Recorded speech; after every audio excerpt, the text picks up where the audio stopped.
Менен тағы бір лайфхак. Егер асқазаныңыз ауырса, гастрит болсаңыз, асқазаныңыз ашитын болып, майлы тамақты көтере алмайтын жағдайға келсеңіз, кейбір кезде асқазан ауыратын білесіз, кәдімгідей ауырады асқазан.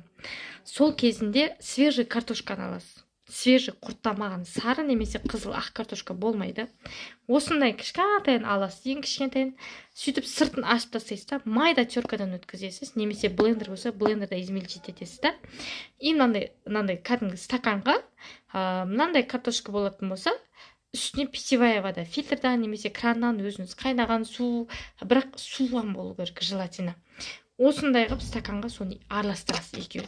Сөйтесіз да, тамаққа дейін 1 сағат қалғанға дейін, жарты сағат, 1 сағат, желательно 1 сағат, тамаққа 1 сағат қалғанға дейін ішесіздер соны.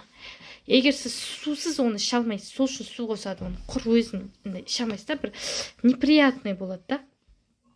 Енді осыны бір 10 күн қайталайсыздар. 10 күн тамаққа дейін. Взрослылар, балдарыңыз, үлкен балдарыңыз өсіп қалған болса, оларға да асқазан ауырса болады. Енді кішкентай балаларды көп ауыра бермейді ғой.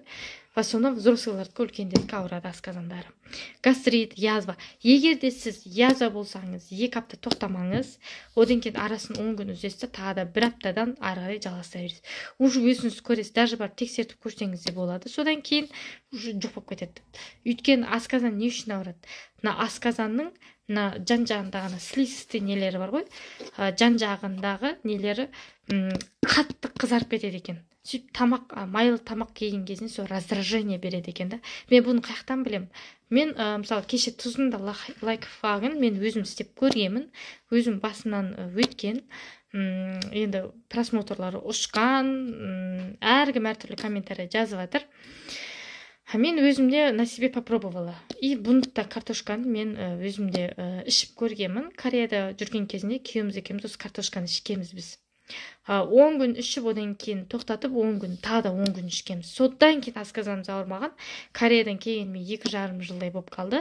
Өйткенде бір ауырды, сол кезінде бір 5 күн ба тағы да қайталап жібердім мен. Тамаққа дейін болу керек, күніне 1 мәрте. И мына асқазаныңыз кейбір кезде қатты ауырып тұрады ғой. Сол кезде дәрі ішкенше лучше соны ішіп беріңіз. Обезболивающий жарты бір 10-15 минуттан кейін асқазаныңыз кәдімгідей успокаивается етеді. Сонда мына картошканың крахмалы бүкіл асқазанды успокаивать етеді. Мына жан-жағы қызарып кетеді ғой асқазанның. Соның барлығын нормальный состояниеға жеткізеді екен Алланың қалауымен.